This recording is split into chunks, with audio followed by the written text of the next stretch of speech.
How important was takedown defense? It was very important. Yeah. I figured he was gonna try to take me down. I was a little surprised that that he got it in my legs that easily. I wasn't really mad about. I'm still mad about it, but it's okay. He made me work. Do you think that played a pivotal role in the victory tonight in the decision? With defending his takedowns, Yeah. of course, you never went off your back, so it was very important.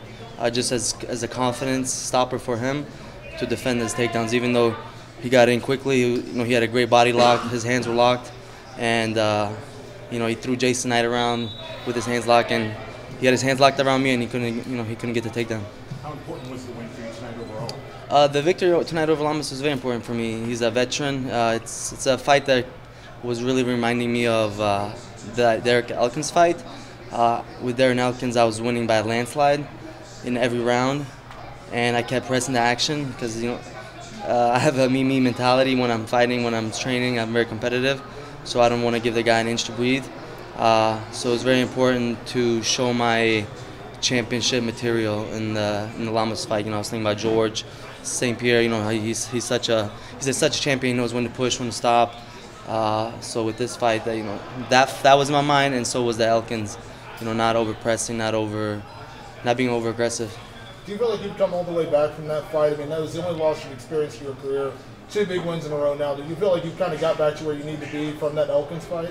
For sure. The Elkins fight hurt me emotionally, just because again, I'm very competitive, and especially when I fought like the way I did and gave it away at the very end. Yeah, I feel like I'm back where I need to be, and not even back where I need to be. I'm where I need to be. As my mindset with the camp, with the people I have around me, and I'm only gonna get better. For the longest time, you were kind of called the best prospect in the featherweight division. Do you feel like you've shed that label now, and you are now a legit contender, and you just beat, former title contender, perennial top 5 guy? Do you feel like you're now in that contender role? For sure, I beat the number 7 guy, and I feel like that puts me in number 7 spot. It just makes sense. I fought anybody who I fought. I can't remember who really gave me a hard fight. I think, unless I'm mistaken, I think Lamas is the only one guy who could really give me a fight, and I still came out on top. In the prospect, man, I remember speaking to Ariel in 2014. Frank Edgar walked past by us, and I was considered a prospect back then. So I don't mind it. I'm walking one foot in front of the other, and I work my way into the top 10. So I'm where I need to be. You mentioned post-fight on the notes that you thought maybe Charles Oliveira would be a good opponent. Is that a name you like, or are you thinking maybe someone that's already in the rankings, like a Josh Emmett or maybe a Cub Swanson, like somebody a little higher ranked than maybe an Oliveira? Or does Oliveira? Who was the second name you mentioned? Swanson or Josh Emmett? I think Josh Emmett beat. Oh no, he beat Lamas. He just lost his last fight, and I think Swanson did as well. So it's.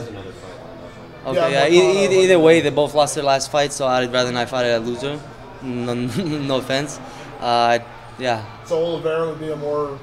He was the top 10 in the 45 division. He couldn't make it, so he went up to 55. He beat a ranked, I don't know, Clay Guida.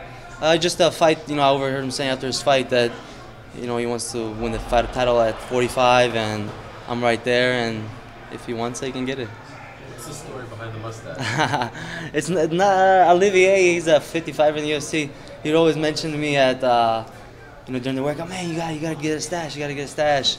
And I was getting ready to shave. I had a beard, and I was getting ready to shave, so I just shaved the sides first. I was like, man, it doesn't look too bad. And then I saw a picture of my grandpa, and he had one too. So, and it looks good on me. You're gonna keep it? I think so. I think, yeah, I like it. There seems to be like a mustache movement at Tri-Star. There's someone else that I'm. Yeah. His name is escaping me. Who else has one? Man, just 2 guys at the dorms just got theirs. Okay. I think they're seeing the luck with their ladies, so everybody's jumping on the back when you get the chicks love it. What about you? Any luck with the ladies? I always have good luck with ladies. You've been asking all the fighters tonight who have come by what they prefer, the early morning weigh-ins or the afternoon weigh-ins, hot topic. What's your vote? My vote on the weigh-ins is morning, definitely. I think guys, it seems like the top dogs in the UFC are missing weight. they're hanging out during fight week, looking fly, where maybe they should be, resting and prepping for their weight cut. I think the professionals gotta be professionals. If we do that evening weigh-ins, I don't even know how we could do that again, or how we did it before, because like last night we came in to face off in the evening, we got here at 4:30, we probably didn't face off till 7, left by 7:30. I mean, you have enough time to eat one meal, a little snack, and you back to bed. That's not much of a rehydration. I think guys just need to get their stuff together, need to be professionals, pay the professionals. It's a professional sport, so you just gotta treat it like that. If you need somebody to help you, go out and get a professional to help you. I do it, and if I can do it, they can do it. Speaking of which, you've been working for a while with Mike Dolce. Yeah. You don't see him around as much. I'm not even sure. You may be one of his only MMA clients. Special. Do you know why that is? Is he transitioning out of the sport? I don't think so. I think a lot of guys, again, it comes down to they don't want to pay. They waste their money maybe on other things instead of themselves. Mike's, he's one of the best, and maybe he's not the cheapest, but he's the best. Whoever's ever worked with him has made weight. He's never had nobody miss weight, and now he's very choosy with who he works with. And I just happen to be, I've been working with him since 2014, and I'm loyal to him, and I can't see myself working with nobody else. I love the guy. He's like an uncle to me, and I think guys just need to go out and hire a professional. I mean, Yoel had a professional work with him. I don't know what happened. It's not good. And you saw Khabib. He was working, I think, with a similar professional.